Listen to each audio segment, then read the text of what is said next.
Assalamu alaikum. Topic of our today is that anybody can earn money from forbidden goods and give charity. What did the Holy Prophet ﷺ say about him?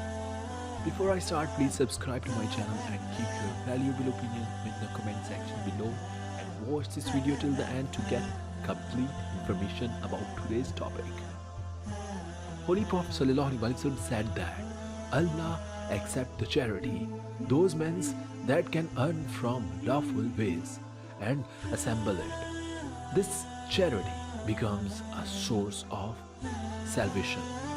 The goods that can earn from lawful goods such as job or other resources and give the charity, Allah accepted it. And Allah does not accept the charity that can give by forbidden goods. That's why we can give the charity that can earn from lawful laws and ways. Those goods that can make trouble for us. We cannot use those goods like comment and share. Thank you.